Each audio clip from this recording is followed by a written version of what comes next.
The idea, insight, or secret you need for massive impact is just moments away.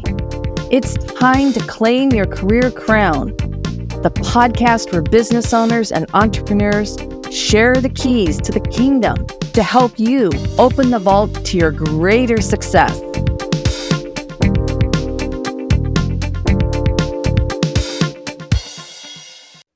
Hello, everyone, and welcome to Petite to Queen's Claim Your Career Crown podcast. I'm your host, Lynn, and today I'm joined by our wonderful guest, Orsi Veres. And today we're going to be talking about how rebranding can accelerate your online presence and business growth.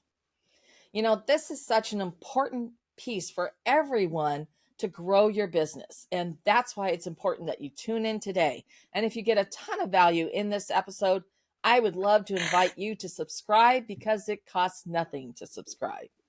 Now, Orsi is a brand and web designer having established and helping established small businesses rebrand so they can scale, become more competitive, generate more sales, and increase conversions. And Orsi, we are so thrilled to have you here today. Thank you so much for joining us. Thank you so much for having me, Lynn. This is such a great honor for me. Well, I am so intrigued, and you and I met, and I just was immediately fascinated by you and what you do. And I'd love to get a little bit of backstory about what inspired you to get started helping small businesses create effective online presence. Yeah, well, it all started back at corporate jobs, and I'm sure a lot of people can relate to that. I've been working in IT and in e-commerce and online marketing as well. And I kind of was the person who was working at 150% all the time, wanting to do good and make the change, like really achieve things. And I found myself at a point where it seemed like it's all politics. Like there are projects that we're working on, but it gets nowhere because there's some kind of political thing coming in, like not actual politics, but like inside, the company. And it went nowhere. And it was like all these big corporate companies were thinking about is numbers, which is important, obviously, because we all want to grow. But it was all about numbers, and it felt like there's no connection with people. And it's like going from one campaign to the other. As in e-commerce, like it's especially as we go into Christmas, Black Friday, it's like grind, and like from one campaign to the other, and then January comes, and then so it's like it's always the same thing, but it feels like you're not getting you're not getting anywhere literally because there's no connection with people. You're just sitting in front of a computer and you're doing the work. And at one point I was literally doing it all for a company. It was in e-commerce, and I was handling the orders, the website, the product uploads, the customer invoices, the returns, even customer service. So it was like a crazy thing. But actually, it kind of made me feel like that's like I'm capable of doing a lot of things, and this is so awesome. It feels like I'm like doing my own business, even if it's not mine. But it made me realize that I can wear a lot of hats, and I'm capable of so much more. But this all took a toll because I started to have a lot of health issues, which back then I didn't realize it was related to stress or anything. And I went to doctors and they didn't find anything, obviously, but they prescribed me a lot of drugs, which I didn't take because I'm not that type of person. And then I went to a trip to the US where my then fiance was working, and I was listening to Marie Forleo's How to Get Anything You Want free training. And I've been following her for a while, but somehow that trip was different because I was away from work and like in a different mindset, and it just clicked like, okay, this is what I'm doing now. It's not sustainable. It doesn't make sense. Like my health is declining. I'm working in a job that I don't enjoy. I don't feel valued. I don't feel appreciated. I'm always having a cap on my salary. I have to beg for promotion or to bonuses. Like it's not a thing that they're proactively doing. And I was like, okay, what if I start my own business? Because as I can see, I am capable of doing a lot of things.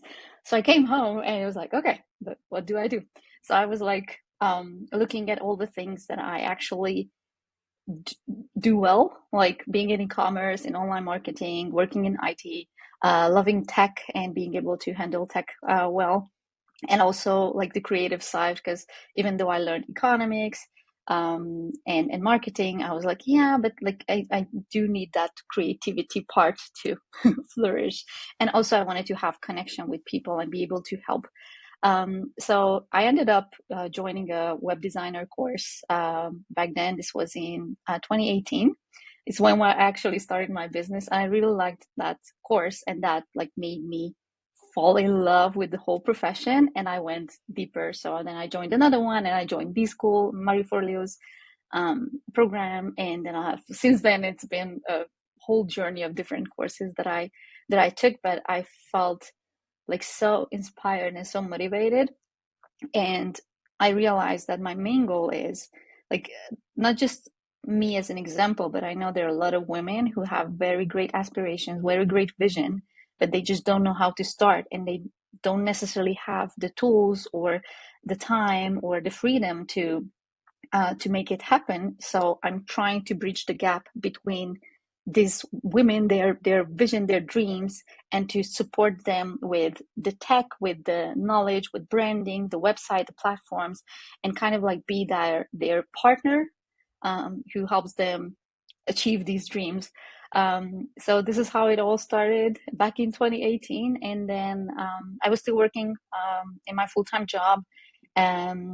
Because obviously, like I had a loan, I couldn't just quit, and I wasn't there yet. So I had to make a plan to pay off my debt first, and then I also had another plan to save up enough money in case anything goes bad and I don't have consistent income.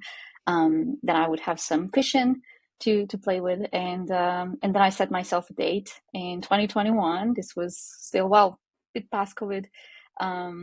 And I set myself a date because I knew that if I don't have a date, I'm going to just procrastinate and not never do it.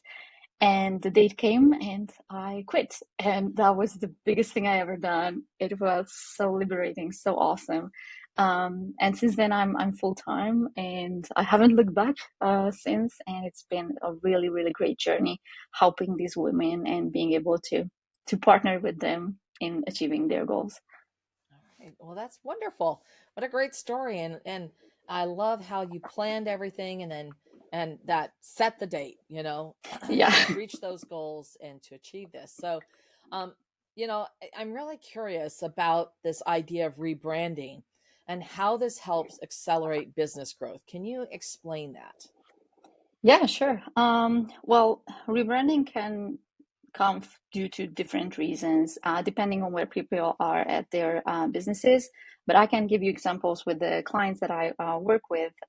Literally, they went from being a very good expert in their field offline and having a great reputation to wanting to have more impact on people's lives and be able to reach out to more people, as well as generate more income and passive incomes through courses and memberships. So they needed to pivot, because it's one thing to be successful offline and the other thing to do it online. So with rebranding, it's literally this can considered as rebranding, because you do something offline, but online has a different toll to it. And obviously you need to know who are your competitors, you need to know your messaging, your voice. It's just a different type of marketing yourself, reaching out to people, and it's very crowded. I'm sure everyone is dealing with that. Like, it's a very crowded market. And with rebranding, you can first establish your new direction. So it helps a lot with knowing which direction you want to go, who's your target audience. Is it the same as offline? It could be the same, but it's slightly different, obviously, because they are online. Also, you can do it for time saving. Like, you want to have a platform that would support your goals 24/7 because you want to spend more time with your family. I have clients whose goal was to be able to set up a course, launch it, make it evergreen, and just like have it, I mean, still work on the marketing, but to have more free time. Also for passive income, it's a great way to do a rebranding, because if the market is saturated and you need to stand out more, and there's a lot of people who do courses, memberships, and the market is evolving. There are new platforms coming out. There are new businesses launching every day, and you need to stand out somehow. You need to differentiate yourself. So rebranding can help with that as well, and be able to be a person who is like shows up as an expert in their field. So we talked about market changes. It could be that maybe your brand had a negative perception and you want to change that, and that's what branding can help you with, staying away from that, or just simply having an outdated image. This is what most people are struggling with. They have a website, their branding was done years ago, and they feel that it's outdated, it doesn't look good, it just doesn't showcase anymore the business goals or the vision or the mission that they're on, and they want to do that, and they are up for a rebranding. And then there's also for internal motivation. For example, if you have a team and your team has been doing things for a while, but you can feel like that their motivation is dropping, and you need to encourage them more, you need to set a new mission, a new vision for the company, that also can be achieved with rebranding. Well, that's great. Thank you. That's very thorough. And I'm curious about how you do this. Do you have some process when you're working with these women to rework and rebrand their businesses' websites?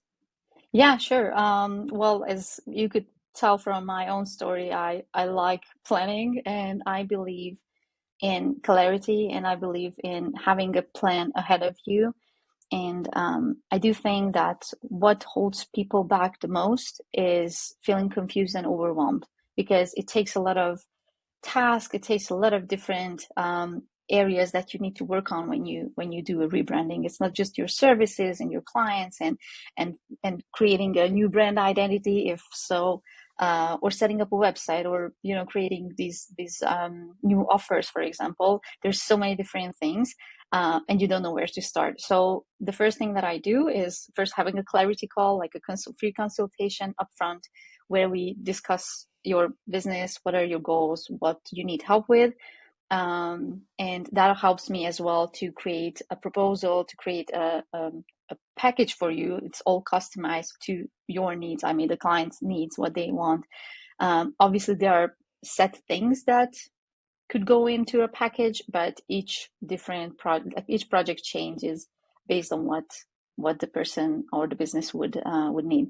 So once we start to work together, we start with strategy, and the strategy is the foundation of everything. So we have a very in-depth workshop that could go up to 4 hours, by the way. So that has been quite intense, but it helps a lot with getting clarity in the business goals, the mission, the vision.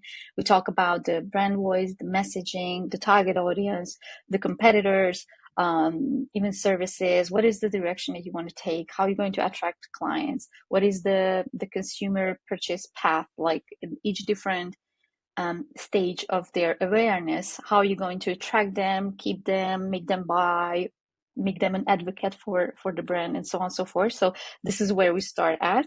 And based on this, I'm going to create a brand strategy, or we're setting up a brand strategy together, and creating the brand identity as well, whether it's like a full rebrand, which means new logo and new colors and everything, or just a slight one.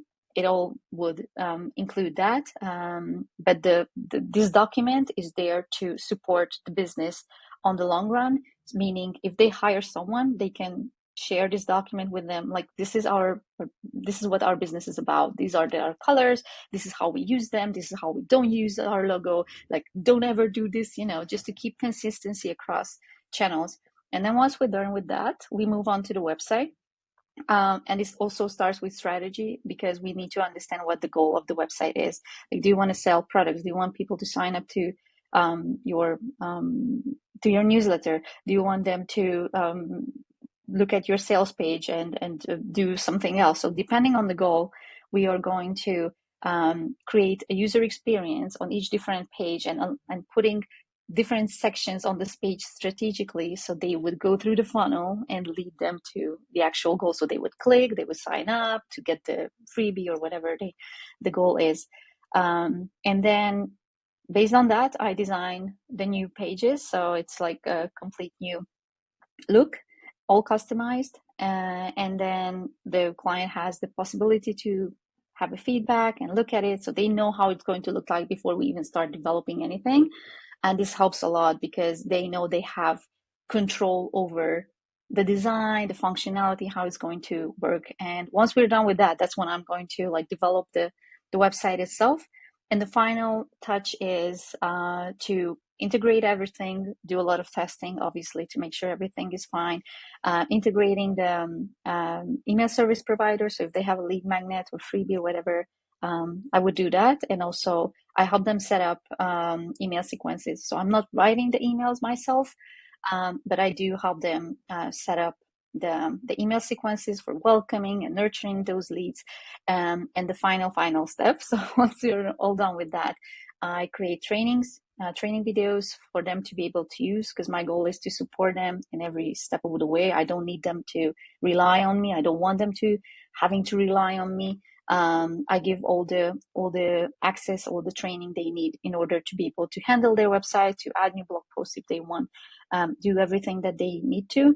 And then we launch the site, and I offer support as well and hypercare after this period. And it's all laid out in a plan. Like, this is what happens first. This is what happened next. This is what I need from you. This is what I'm going to work on. And this has been very beneficial for on both ends. Yeah. No, I love how you flowed that user experience. And that leads me to a question that I think a lot of people would have is that why is the streamlined and strategic website, why is it more urgent for small businesses than ever before? Wow, oh, that's a great question. I believe that nowadays is the hardest to stand out and to have a great experience, especially with small businesses, because we are just so busy and overwhelmed with all sorts of things, especially if you're doing things alone or you have a small team. Each person in that team would have 5, 6 different hats, I'm sure, doing these stuff. But because of having so many tasks on our to-do list, we are not necessarily able or have the time to focus on refining, retuning the experiences. So you might have set up a funnel to get people on your newsletter list, for example, but then you might not check it, and people will fall off because they don't get the email, or the link in the email is broken, or whatever that is. But what you can do is analyze, look at the data, see, do people come to the site? Do they click? Do they get the email? Do they open the email? Do they click on the link? So you can analyze this, but for this you need time, and you need to dedicate time and effort. And many times small businesses don't have this luxury to do it. And this is where you can hire someone to help you with refining these tools, or these processes. Many times, how or why people look for help, or why do they reach out to me, is because they have everything set up, but sales is not coming, or there's no conversion, and they are struggling with that. So we start to look at, okay, what are each different processes, what's happening in each step of the flow, because that's the goal. Like, everyone wants to sell, obviously, because this is our bread. This is what we're trying to achieve.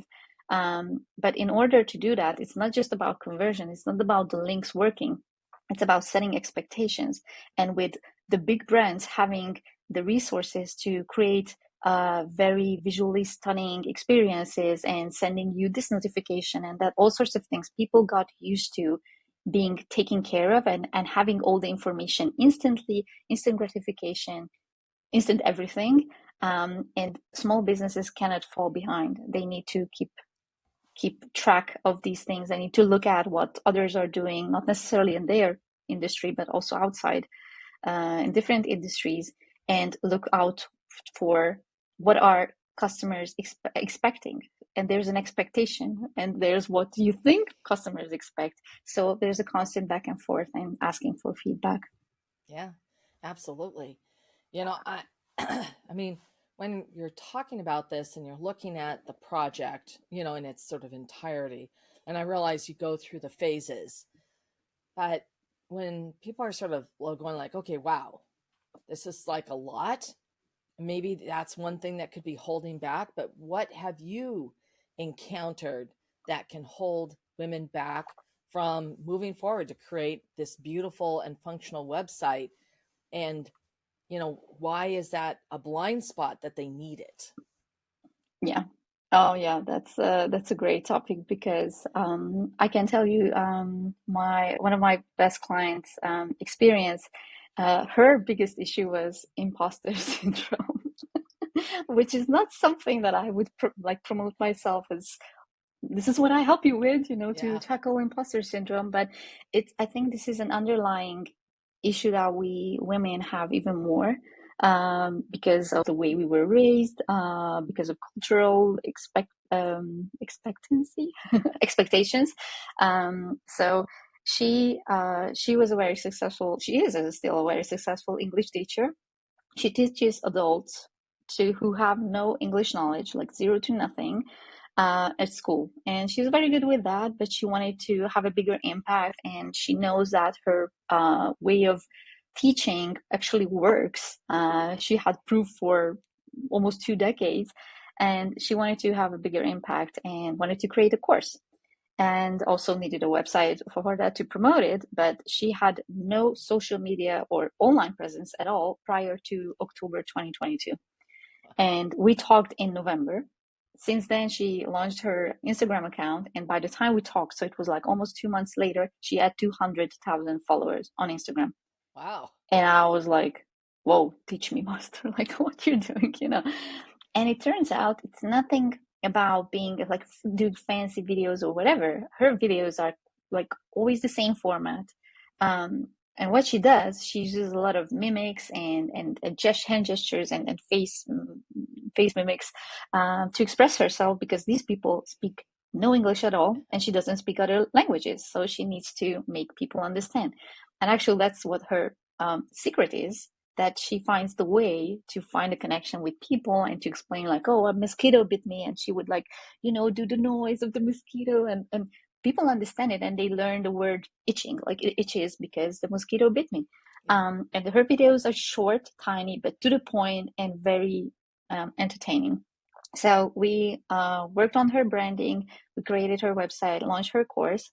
And since then, now she has 3.4 million followers across Oh, 3 social media channels and wow. consistent 10K launches with her course. So it's incredible and very amazing. And she just told me this week, and it's still crazy. It's like now I'm like thinking about my business more as a business. And this has been going on for her, even though she's successful on social media and she's successful with selling her course and creating quite nice income now. She would still struggle with imposter syndrome and not thinking about her business as a business, because she's just a teacher, like, and that's so crazy. And I think that affects a lot of people out there. Yeah. Yeah. So for those listeners who really want to improve their online presence, what should they do first? What's the next thing they should do? Or what should they get started on? I think finding clarity is the most important part.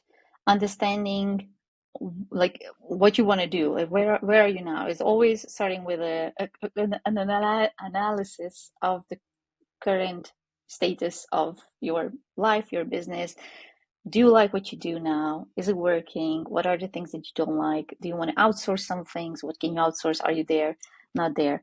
And for those who want to become more competitive, or even if it's rebranding or starting a course or like reaching out to more people, I would say answer these questions. What is the goal of your business? Who do you want to impact? What do those people want and need? It's very important. And these are a couple of questions that we go through in my brand strategy workshop. We want to understand the business goals. What are your goals for the next couple of years, short term, long term? What are your personal goals? Like, are you trying, like, do you want to be still involved in your business, or you want to like get out of it, you want to hire people who would do the work, it also will affect the way you think about it and how you interact, and like whether you start to work on standard operating procedures to have someone else do the work, or it's like you doing it all. And if you're doing it all, that's fine. Either or, it's fine. Then prioritizing like what's the important step. So having clarity on what you want to do, what is your mission, who's your target audience, and then asking them. Like if you can get a chance to talk with people, that's the best way to get feedback on what they're actually looking for. You can reach out to past clients, send out surveys, join Facebook groups, a lot of things. Like these seem easy things. You just have to start and gather as much data as possible, and then based on that, you can think about your new identity, and that can include, as I said, like a complete overhaul of the brand.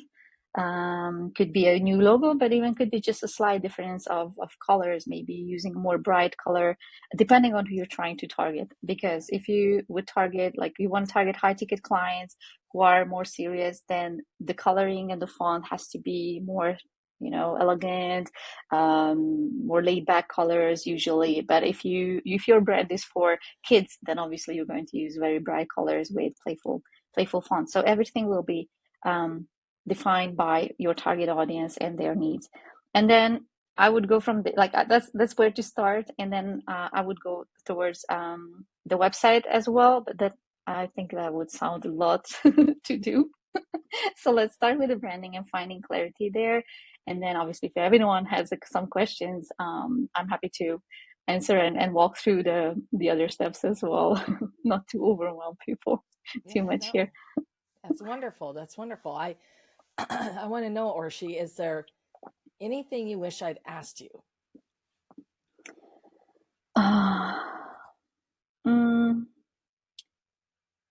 I think what could be useful for people to know is how long it takes to work on a rebranding or a project like this.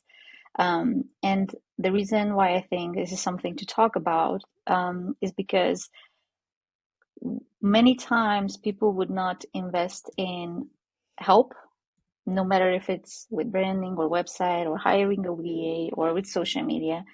But if you look at your day-to-day tasks and how much time you spend on those tasks, and you put a number to it, like, okay, how much my time is worth, you might realize that the project that you're working on, again, no matter what it is, it takes up a lot of time, which you can dedicate to working on something else, improving your services, supporting your clients better, or even fine-tuning those user experiences we talked about earlier. So when it comes to hiring someone or asking for help, you can factor that in and ask obviously questions if you have the chance for a free call with the person. How long this takes. For example, in my case, when we do rebranding, that can take from 6 to 8 weeks. So in less than 2 months, you have a full new blown branding, website, email sequences done, and that's all. And I'm saying 2 months, and it can be done even in 2 weeks. But the reason why is it 2 months? Because I factor in that we all have lives, we all have families, other priorities. So it can be a very intense process. There are people out there who offer that. I also offer the intensive option, but I do find it better to have, like, week by week, we're working on things, we're having calls, accountability. The person has time to think through, because this is a lot to think of, like the services, the mission, the vision, who the audience is. Okay, who's my competitor? How I'm trying to stand out. What can I do? So there's a lot to think about. But again, in 6 to 8 weeks, you have your branding done. You have your new brand guideline done that you can share across your company and to anyone who joins your company. Even social media managers, you can give it to them, because that's one thing they would need from the first day, is to know what are your colors, what are your fonts, how do you use them, and where to use them. Same with logos. And then you have your whole new website done and you have your email marketing set up. Like it's literally 2 months is nothing. So, and again, it's not just about this, but other type of help as well with social media. It takes, if we literally track our times, it can take hours just to edit one real video. Yeah. And if you have someone who does it for you, for them, it's this quick thing because that's what they do the best. So I believe taking this into consideration, the time you spend on stuff, and start tracking it and see how that goes, and then factor it in. Like, this is an investment. Anytime you hire someone, that's an investment into your own future, into having free time to do whatever you want, whether it's investing in your business or having more time for your family or friends or yourself. Yeah. That's wonderful. Thank you so much. And Orsi, this has been such a great conversation. I really appreciate how you've been sharing how branding can accelerate your online presence and business growth. And I know that our listeners are going to want to know more about you, how they can connect with you. So could you share that, Orsi? Sure. My business is called Design You Need, and that's my website as well, designyouneed.com. So people can find me there. Actually, it's going through a rebranding. So in a couple of weeks, it might look different than it is now. But that's the best way to find me. Also on social media, I'm on LinkedIn, and I'm also on Instagram. And I'm happy to chat. I offer free discovery calls to see, how we can support each other. I can support the person. And even if we not end up working together, I usually share a lot of tips on how to improve the business on the get-go, because my goal is to help women improve their lives and reach their goals. Okay. Wonderful, wonderful, wonderful. Thank you so much. And thank you for all of our listeners. We really appreciate your tuning in because this has been an incredibly informative discussion. So thank you again, Orsi. Thank you so much, Lan. This was very much a pleasure for me, and it was so much fun. And I really appreciate all the questions you asked and allowing me to share my story and the process I'm working with. What was your biggest takeaway from this episode? I would love to hear about it. It's important to share the things you love. If you loved this episode, a 5-star review really helps keep the podcast coming to you regularly. Also, if you want to get more sales strategies to grow your business, make sure you subscribe right now. If you want to get results even faster, I invite you to download my sales strategy checklist at petitetoqueen.com/checklist. This has been Lynn Whitbeck, host of Claim Your Career Crown. I'll see you next time.